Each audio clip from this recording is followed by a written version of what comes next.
muy bien.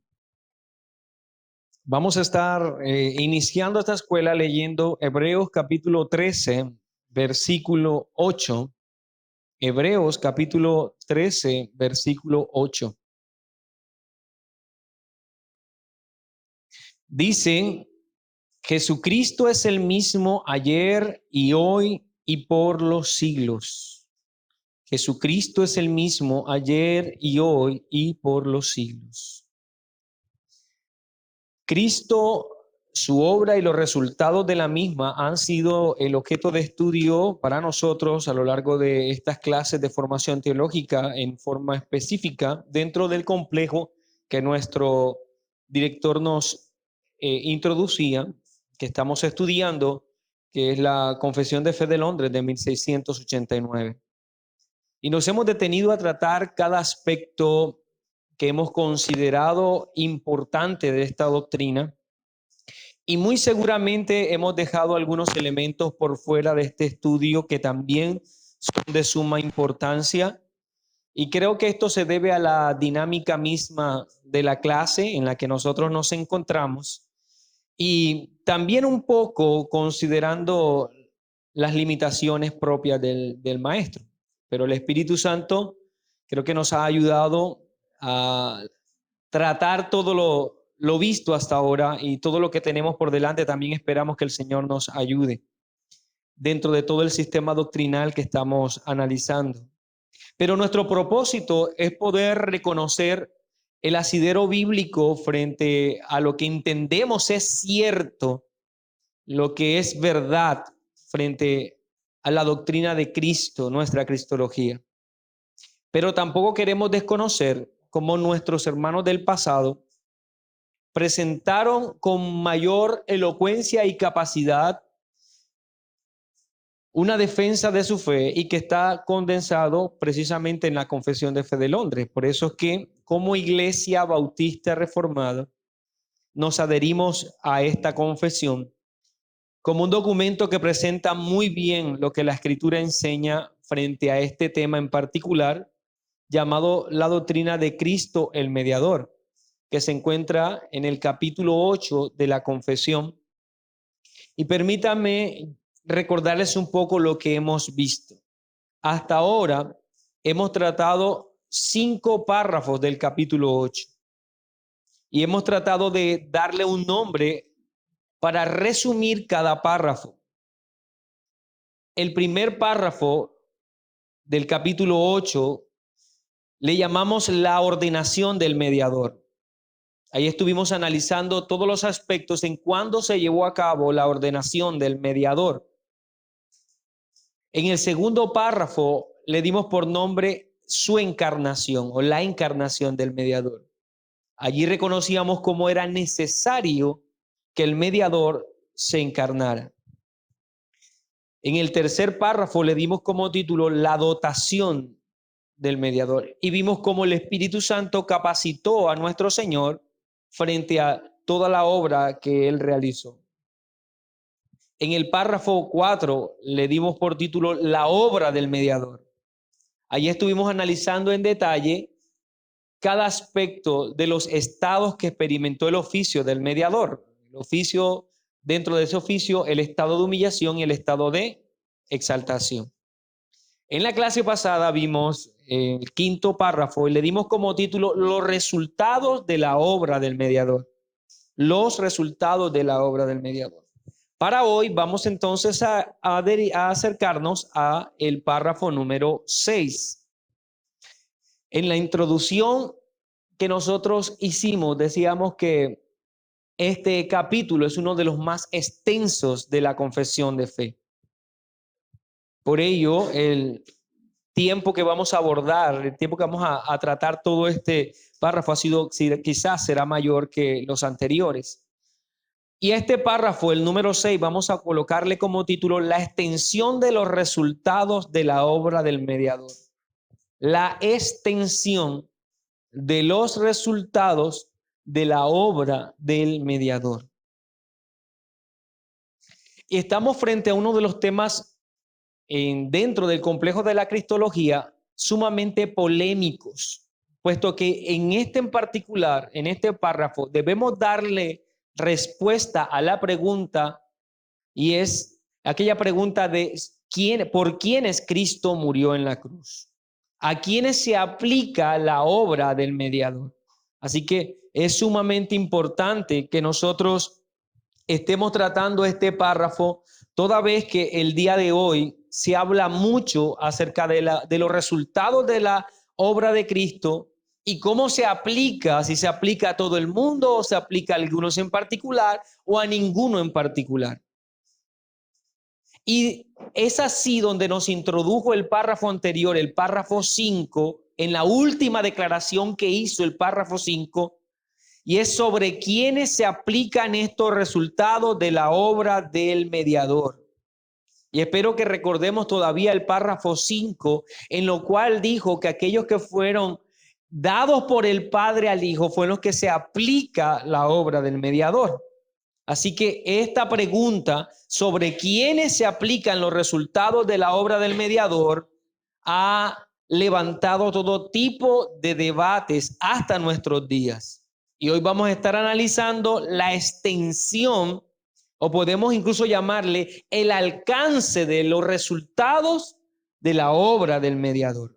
Leamos entonces el párrafo número 6 de la Confesión de Fe de Londres de 1689 en su capítulo 8, que lleva por título de Cristo el Mediador. Vamos a leer entonces el párrafo número 6. Dice: aun cuando el precio de la redención no fue realmente pagado por Cristo hasta después de su encarnación, sin embargo, la virtud, la eficacia y los beneficios de la misma fueron comunicados a los escogidos en todas las épocas, desde el principio del mundo, en las promesas, tipos y sacrificios, y por medio de los mismos, en los cuales fue revelado y señalado como la simiente que heriría la cabeza de la serpiente y como el cordero inmolado desde la fundación del mundo, siendo el mismo ayer, hoy y por los siglos.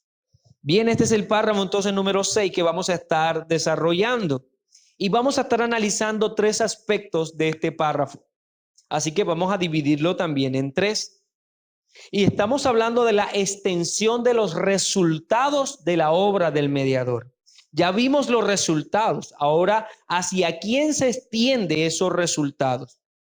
Y para ello vamos a analizar 3 puntos que nos presenta la confesión en este párrafo. Lo primero es el momento en el que se obtuvo los resultados. El momento en el que se obtuvo los resultados. O se obtuvieron los resultados. El momento en el que se obtuvieron los resultados. Lo segundo sería aquello que se comunica. Vamos a describir lo que se comunica de los resultados. Y número 3, vamos a hablar de hacia dónde se comunica. Hacia dónde se comunica. Entonces vamos a estar tratando primero el momento mismo. Y para eso entonces leemos la primera parte del párrafo 6, cuando dice: aun cuando el precio de la redención no fue realmente pagado por Cristo hasta después de su encarnación. Es un poco complejo para nosotros referirnos en términos adecuados sobre la salvación y cómo se ajusta la salvación a nuestras declaraciones frente a cuándo, cómo ocurrió y cómo se aplica la misma salvación. Y más cuando reconocemos que la salvación viene descrita en la Biblia en ciertas etapas y que todas ellas están relacionadas con la Trinidad.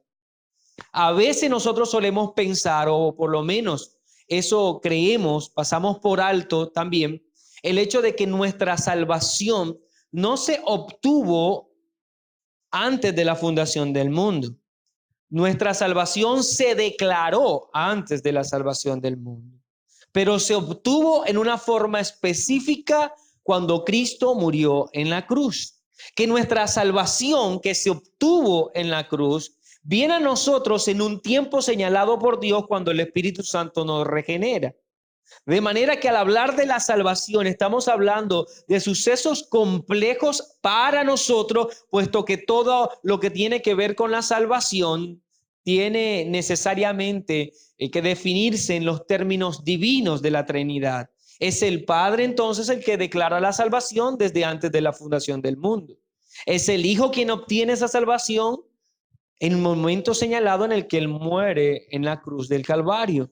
Es el Espíritu Santo quien aplica esta salvación en cada uno de los que van a ser creyentes en el momento específico de la vida de cada uno de ellos. Por lo tanto, puede parecer a veces complejo definir exactamente algunos postulados frente al tema de la salvación. Pero tenemos por delante la precisión que pretende presentar los puritanos en la confesión de fe. Y nos dicen en este párrafo, quieren ser muy precisos, cuando dice, aun cuando el precio de la redención no fue realmente pagado por Cristo hasta después de su encarnación. Lo que quieren decir entonces los puritanos es que Cristo obtuvo la redención, pagó la redención en un tiempo específico. No podemos nosotros decir o afirmar que nuestra salvación se obtuvo antes de la muerte del Señor o antes de su encarnación o desde la eternidad. Es en el momento preciso en el que Cristo entrega su cuerpo en expiación por nuestros pecados, es cuando se paga, se cancela la deuda que tú y yo debíamos a nuestro Padre Celestial. Leamos un texto, Gálatas capítulo 4, versículo 4 y versículo 5. Y nos es necesario ser precisos con esto. ¿Por qué, mis amados hermanos? Cuando analizamos la historia, recordemos algo. La mayoría de las herejías surgen de imprecisiones doctrinales, no solamente de lo que decimos, sino de aquello de lo que no decimos adecuadamente. Entonces, el pago, dice la confesión, se dio después de la encarnación. Antes se adeudaba a nuestro Señor. Gálatas 4, versículo 4 y versículo 5. ¿Quién lo va a leer? Puede leerla, a levantar la mano. Oscar, gracias. Pero cuando vino el cumplimiento del tiempo, Dios envió a su Hijo, nacido de mujer y nacido bajo la ley, para que redimiese a los que estaban bajo la ley, a fin de que recibiésemos la adopción de hijos. Este texto entonces muestra un orden específico en el que primero el Redentor debía ser enviado. Él debía nacer, él debía ajustarse a la ley para luego entonces redimirnos a nosotros, llevándonos a la adopción por medio de esa redención. Por lo tanto, es preciso anotar lo que la confesión señala, que el tiempo en el que se pagó, el momento en el que se logró cada una de aquellas garantías, aquellas bendiciones que gozamos como creyentes, fue en ese preciso momento en el que Cristo murió en la cruz. Esta salvación ya fue planeada antes de la fundación del mundo. Efesios capítulo 1, versículo 3 al 5, Efesios 1 del 3 al 5 dice: bendito sea el Dios y Padre de nuestro Señor Jesucristo, que nos bendijo con toda bendición espiritual en los lugares celestiales en Cristo, según nos escogió en él antes de la fundación del mundo. Y note la transición que hace Pablo. Nos escogió antes de la fundación del mundo para que fuésemos santos, habla de tiempo futuro, y sin mancha delante de él, en amor habiéndonos predestinados para ser también en futuro adoptados hijos suyos por medio de Jesucristo, según el puro afecto de su voluntad. Entonces, una cosa tiene que ver con la labor del Padre al momento de determinar la salvación de aquellos que serán sus hijos, pero otra es el momento en el que se lleva a cabo el pago preciso de esa adopción. Esta salvación entonces se aplica a nosotros en un tiempo señalado, que no es el momento en el que Cristo murió en la cruz. Por lo tanto, una cosa es hablar de el pago y otra cosa es hablar de la aplicación de las garantías o las bendiciones o, digamos, los resultados de ese pago. Efesios 1:6, perdón, Filipenses 1:6. Filipenses capítulo 1, versículo 6. Vamos a leer ese texto. Quien lo encuentre puede levantar la mano también. Gracias, Oscar. Estando persuadido de esto, que el que comenzó en vosotros la buena obra, la perfeccionará hasta el día de Jesucristo. Entonces, de alguna manera, este texto nos habla de una salvación que está siendo aplicada y que debe ser perfeccionada. ¿Hasta cuándo? Hasta el día de Jesucristo, hasta la segunda venida. Claramente está hablando de cómo el Espíritu Santo es quien hace esta aplicación de aquello que Cristo logró en la cruz. Por tanto, en esta precisión buscada en la confesión, se señala que la salvación solo se obtuvo por el pago efectuado por el mediador en la cruz. De manera que es una incorrección teológica afirmar que nuestra salvación se obtuvo antes de la fundación del mundo. Fue declarada antes de la fundación del mundo, pero el pago se dio por Cristo en la cruz, por lo tanto se obtuvo en ese momento. Solo, como dice la confesión, hasta después de la encarnación. No antes, no antes. Solo cuando Cristo entonces dio su cuerpo, entregó su vida, es cuando se paga esta deuda. Y esto nos lleva a esa pregunta, y es si esta salvación solo se obtuvo sobre los que creyeron o los que Dios pensó que iban a creer en él. ¿Qué pasa entonces con aquellos que vivieron antes de la muerte de nuestro Señor Jesucristo? Si nosotros hablamos que el pago de la deuda para la salvación se da solo cuando Cristo muere en el año 33, entonces, ¿qué pasó con la deuda de aquellas personas del pasado antes de nuestro Señor Jesucristo? Y eso es lo que pretende contestar la confesión de fe. Si Cristo, y debemos precisar ello, pagó la deuda en la cruz y solo en ese momento se pagó, ¿qué pasó entonces con aquellos que murieron endeudados, por así decirlo, con nuestro Padre Celestial? Con la deuda de ellos, entonces todos estarían en condenación. Es la respuesta que podríamos llegar a afirmar, ¿verdad? Dice, aun cuando el precio de la redención no fue realmente pagado por Cristo hasta después de su encarnación, sin embargo, la virtud, la eficacia y los beneficios de la misma. La confesión señala con este sin embargo, que aunque el pago fue en un tiempo específico, los términos de este pago no se dan en forma natural o lógica como nosotros consideramos. Lo que quiero decir es que ese logro obtenido por el Señor no se aplica en los seres humanos de la misma manera en que podría aplicarse un pago natural. Así vamos a pasar entonces a nuestro segundo punto. Ya vimos cuándo se paga. Ahora veamos lo que se comunica. Aun cuando el precio de la redención no fue realmente pagado por Cristo hasta después de su encarnación, sin embargo, la virtud, la eficacia y los beneficios de la misma. La confesión presenta virtud, eficacia y beneficios.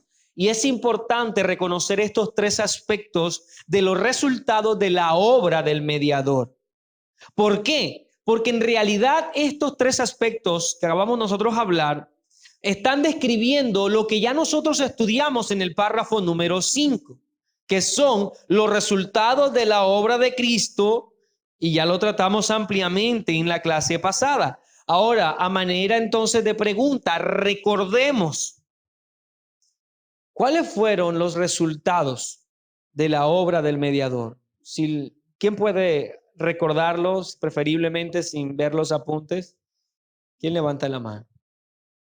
En el párrafo anterior, Doy una pista. Están antecedidos por la palabra a. ¿A qué? Allá atrás. ¿Se acuerdan de dos? Oscar, ¿qué dice? Perfecta, completa. No. Muy bien. Apagado. El primero entonces que ha. Apagado. Correcto. Ha satisfecho la justicia divina. La segunda, ¿quién se acuerda? Muy bien, ha reconciliado, ha conseguido reconciliación. ¿Y la tercera? ¿Ha comprado una qué? Una herencia. Estos son los resultados de la obra de Cristo. Él logró satisfacer la justicia divina, Él logró reconciliación, Él logró entonces una herencia. Ha satisfecho, ha conseguido y ha comprado. Ahora analicemos lo que dice este párrafo número 6. En cuanto a la aplicación, está diciendo la virtud, la eficacia y los beneficios. Entonces, ha satisfecho la justicia divina, esa es la virtud de la obra que Él hizo. Ha conseguido la reconciliación, es la eficacia de la obra. Y ha comprado una herencia, son los beneficios. Por lo tanto, el párrafo número 6 lo que está diciendo es que todos los resultados de la obra van a ser comunicados, no una parte. Cristo logró estos tres aspectos maravillosos de lo que nosotros acabamos de hablar de su obra, y ellas van a ser aplicadas a los creyentes en su totalidad, no a media, sino en su totalidad. No se comunica la potencialidad de la salvación, sino los logros de la salvación. Se va a comunicar la salvación misma en su totalidad. Él ha satisfecho la justicia divina, esa es la virtud. Ha conseguido la reconciliación, es la eficacia. Y ha comprado una herencia, son los beneficios. Por lo tanto, ¿qué es lo que se comunica a los creyentes? Todos los resultados de la obra de Cristo, su eficacia, su virtud y sus beneficios, lo que Él obtuvo al momento de morir en la cruz. Ahora entonces pasemos a nuestro tercer punto, y es hacia dónde se comunica. Todavía tenemos entonces la pregunta por delante de si Él pagó esta deuda en el tiempo señalado cuando murió en la cruz. Entonces, ¿qué pasa con los que murieron antes de ese pago, no? Ya nos dijo la confesión que se pagó en un tiempo específico y que se comunica en su totalidad los resultados de la obra, la virtud, la eficacia y los beneficios se comunican. Ahora, ¿hacia dónde se comunica? Dice que fueron comunicados a los escogidos en todas las épocas desde el principio del mundo. Fueron comunicados a los escogidos, dice la confesión, en todas las épocas desde el principio del mundo. Por lo tanto, está señalando la confesión que en el momento en el que Cristo pagó esta virtud y eficacia y beneficio de la obra, de los resultados de la obra del Señor, se comunicaron por completo a todos los escogidos en todas las épocas. Haciendo eso claramente énfasis en aquellos incluso que vivieron antes de que Él muriera en la cruz. Entonces, ¿por quiénes murió Cristo? La respuesta que nosotros debemos dar a quienes se aplica los resultados de su obra, lo que la misma confesión señala, a los escogidos en todas las épocas. Él murió entonces y pagó claramente la deuda de los escogidos de todas las épocas, del pasado, del presente y del futuro. La obra de Cristo en la cruz lleva como destinatario de su sacrificio todos los escogidos. Algunos han afirmado que la obra de Cristo en realidad se aplica solo sobre algunas personas que ellos primero deben hacer una profesión de fe y que está supeditado en este caso a una confesión positiva. Pero nosotros, si hacemos esta pregunta el día de hoy, ¿por quiénes Cristo murió? Siempre vamos a encontrar estas dos respuestas. Y uno es hablar de una expiación particular, que Él entonces murió y pagó la deuda de algunos en particular, y otros de hablar de una expiación universal, que esto quiere decir por todos, que se aplica a todos. Pero analicemos las implicaciones de las dos respuestas. Si hablamos de la expiación universal, de que esta virtud, eficacia y beneficio se aplica a todos los hombres, esto quiere decir que Cristo murió por todos, aún por Judas Iscariote, por los que descendieron vivos al Seol, dice la Escritura, por los que mueren el día de hoy blasfemando el nombre de Dios, por aquellos que abiertamente adoran y le sirven a Satanás. Si nosotros abrazamos la idea de una expiación universal, estaríamos afirmando que el momento en que Cristo pagó la deuda, también la pagó por todos ellos. Y ante esto, los que abrazan el universalismo dicen que lo que Cristo en realidad hizo en la cruz solo fue un ofrecimiento. Él pagó una deuda, pero ofreció, entonces, después de haber cancelado, ofreció a los hombres que acepten ese pago, sin salvar en realidad a ninguno hasta que los hombres acepten este pago ya efectuado. Ahora, esto es un problema porque la Biblia dice que lo que hizo Cristo en la cruz no fue un ofrecimiento, sino que la Biblia le llama expiación. Y recordemos algo, que en el Antiguo Testamento la expiación era ofrecer en sacrificio un cordero perfecto para expiar por los pecados.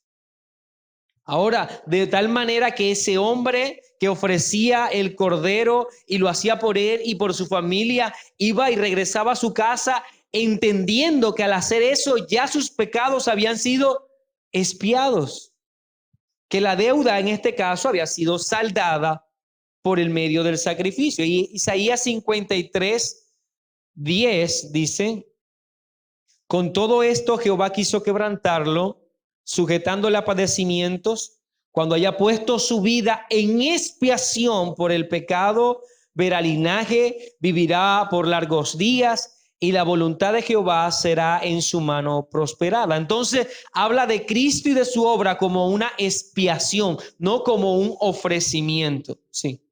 Pastor, quería hacerle una pregunta. ¿De qué forma específicamente fue comunicada la obra redentora de Cristo a los del pasado? Sí, la confesión lo dice y vamos para allá. Okay. Entonces, si hablamos de una expiación universal, tenemos un terrible problema porque estamos considerando a todos los hombres salvos, ¿no? A menos que lo que vamos a hacer es reducir la obra de Cristo a un mero ofrecimiento, no a una expiación, no a un pago en realidad, sino a un mero ofrecimiento. Pero si hablamos de una expiación particular, ¿qué señala una expiación particular? Señala entonces que lo que Cristo hizo en la cruz lo hizo con un propósito específico por seres humanos en particular, por algunos de los seres humanos en particular, que Cristo no murió por Judas como si lo hizo por Pedro, a pesar de que los dos lo traicionaron.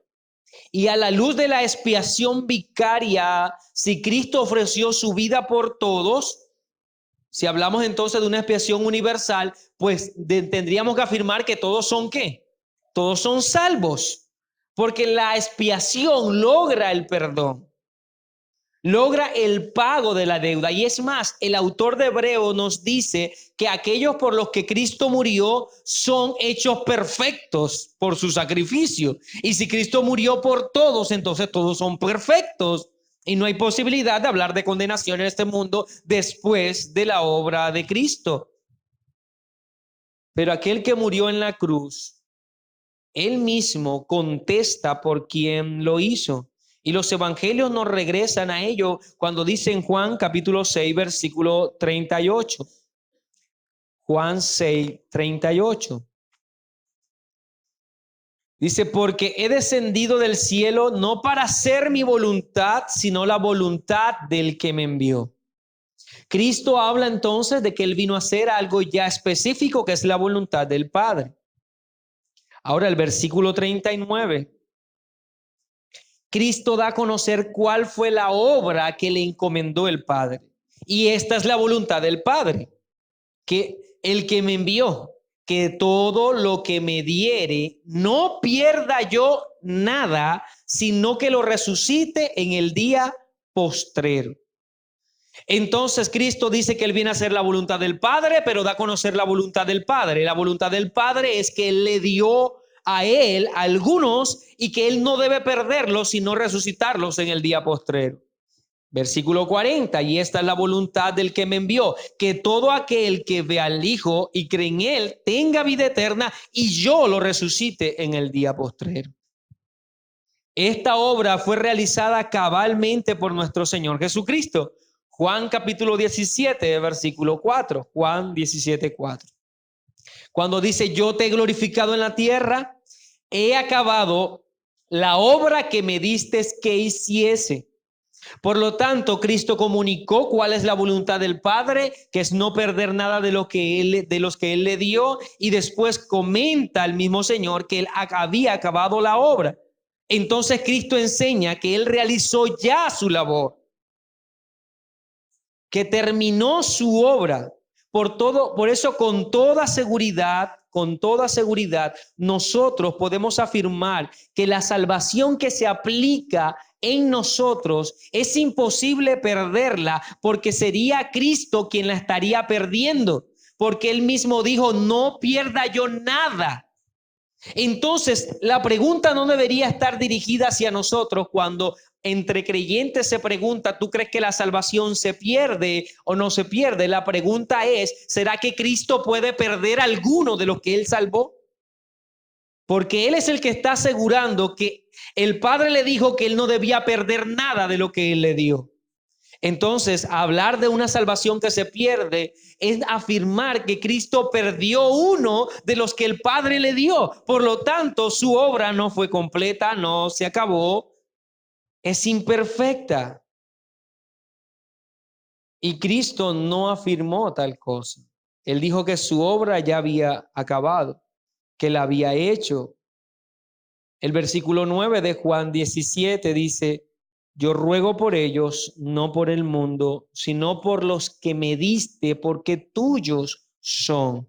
Y todo lo mío es tuyo y lo tuyo mío. Y he sido glorificado en ellos y ya yo no estoy en el mundo, mas esto están en el mundo y yo voy a ti, Padre Santo, a los que me has dado, guárdalos en tu nombre para que sean uno así como nosotros.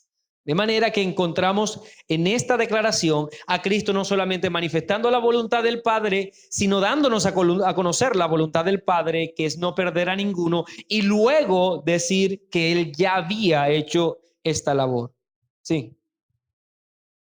En conclusión, entonces, el alcance es para todos, pero todos los que Él eligió. Conclusión. Y en cuanto a la... sí, digamos a la potencialidad de la salvación, lo pongo en términos un poco castizos. Si yo compro un mercado para X número de personas, por ejemplo, yo compré un mercado y quiero suplir de la necesidad a X personas. Ese mercado será limitado hasta definitivamente donde llegó, hasta ahí se le pudo dar a esas personas.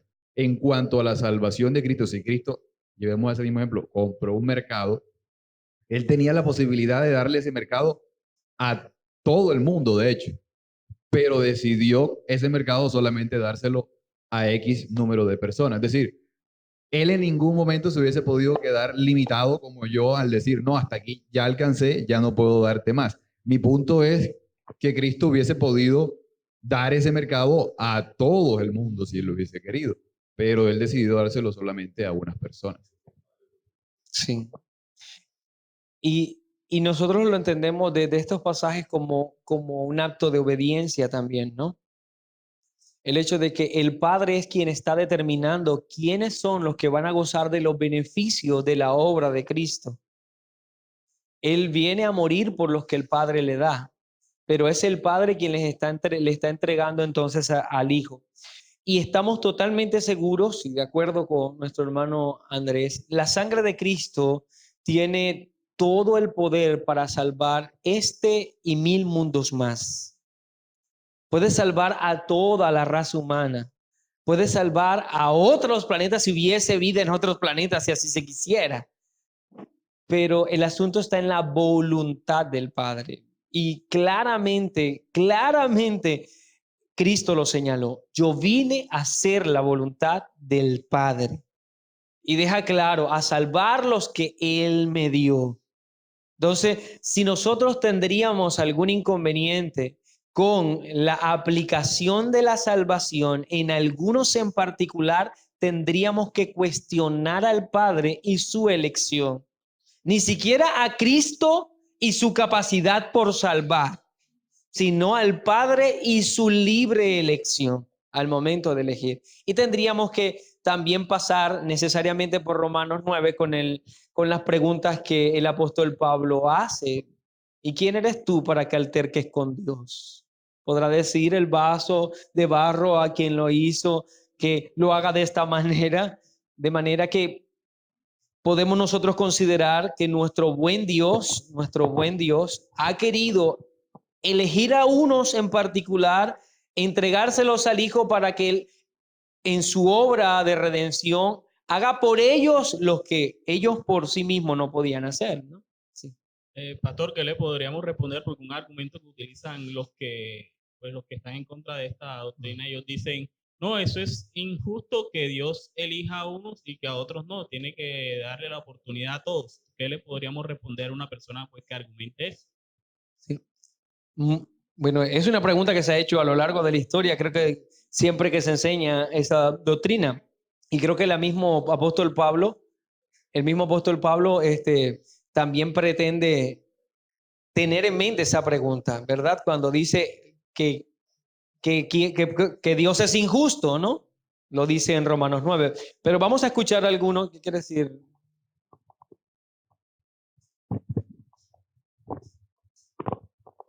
Yo primero, o sea, para responder esa pregunta, uno primero tiene que verse a sí mismo como pecador, ¿no? ¿Y qué fue lo que hizo? Tenemos a Dios como un regente, como un juez, ¿verdad? El cual nosotros hemos ofendido, ¿no? Al momento de ofenderle, Él está como tal en toda su capacidad, en todo su derecho de impartir justicia en nosotros, que vendría siendo que la muerte, no eterna. Más como injusticia, vendría siendo una misericordia o no presencia de justicia. ¿Por qué? Porque en ese caso Dios decide no hacer justicia sabiendo que Él es perfecto y no puede ver injusticia en Él. Él decide no hacer justicia para ofrecernos misericordia. Él hace justicia a aquellos que como tal no fueron elegidos y que van a ir al infierno, ¿no? En cambio nosotros no ejerce justicia ni injusticia, sino misericordia. Okay.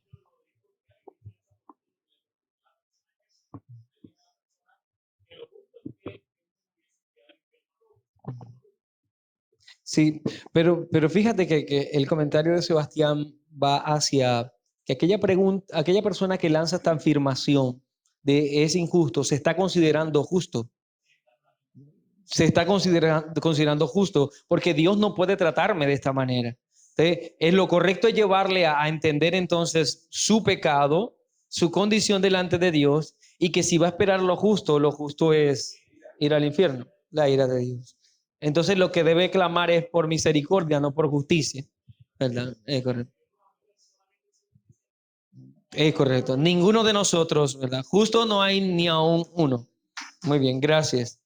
Ok, bueno, entonces Cristo mismo señala que Él entregó su vida no por todos los hombres, sino por los que del mundo el Padre le ha entregado, o por sus ovejas, como dice en Juan 10:11. Yo soy el buen pastor y el buen pastor su vida da por las ovejas. Y este texto es muy claro también al afirmar esto.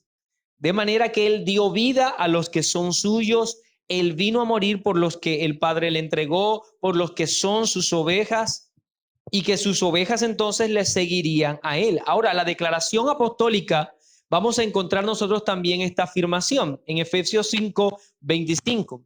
Dice, maridos, Efesios 5:25, amad a vuestras mujeres, así como Cristo amó a la iglesia y se entregó a sí mismo por ella. Entonces, claramente Pablo enseña que Cristo se entregó ¿por quién? Por su iglesia. Por su iglesia. Por eso Romanos 8:32 dice, el que no escatimó, Romanos 8:32, el que no escatimó ni a su propio Hijo, sino que lo entregó por todos nosotros, ¿cómo no nos dará también con él todas las cosas? Es imposible entonces, según lo que hace esta pregunta el apóstol Pablo, decir que Cristo va a morir por alguno y que aquel por el que Cristo murió no le acompañaría todas las cosas que claramente enseña el texto. En este caso, que son la justificación, la santificación, la glorificación. Esas son todas las cosas que acompañarán a aquellos por los que Cristo murió. Y si Él murió por todos, entonces todos son santificados, todos serán glorificados.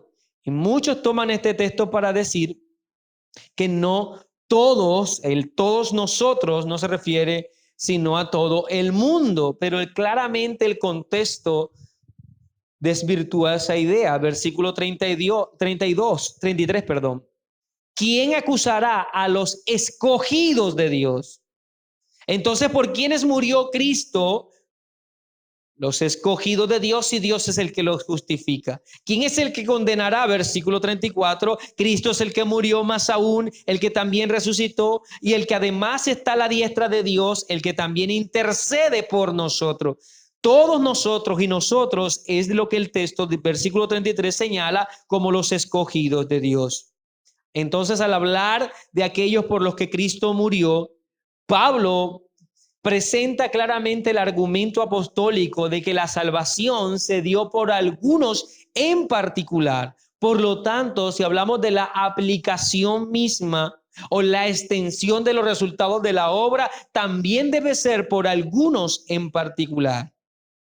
Ahora tendríamos entonces una sola pregunta por delante, y es ¿cómo entonces se aplicó en aquellos del pasado? Y la confesión termina entonces señalando. Vamos nuevamente a leer la última parte de lo que nos presenta la confesión.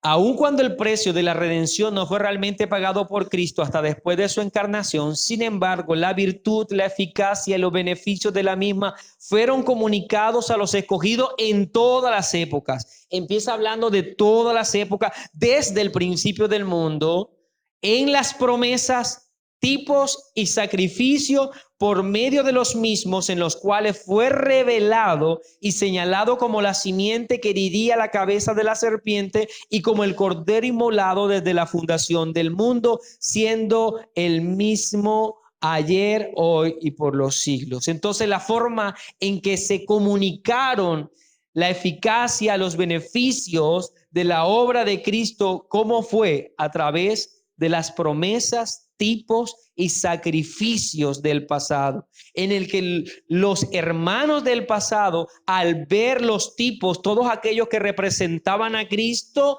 en fe obraría el Espíritu Santo de la misma manera que en el futuro, después de la muerte de Cristo, y se aplicaría esta obra. Por lo tanto, podemos nosotros decir que el pago de la deuda que llevó a cabo nuestro Señor Jesucristo tuvo efectos retroactivos.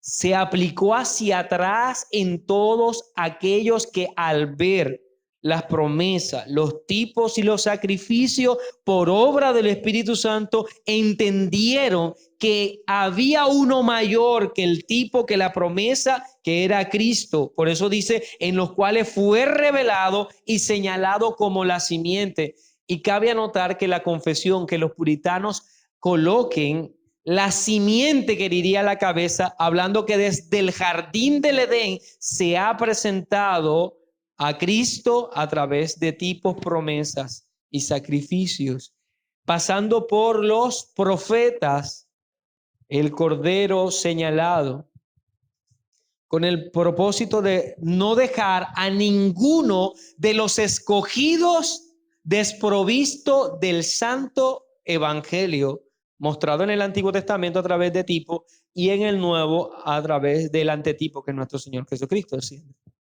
¿Tendríamos algún argumento para, si desde la promesa, desde que se expresó la promesa en el jardín del Edén, qué podríamos decir de Adán y Eva? Es decir, ¿tendríamos algún argumento bíblico para decir si ellos creyeron o no creyeron?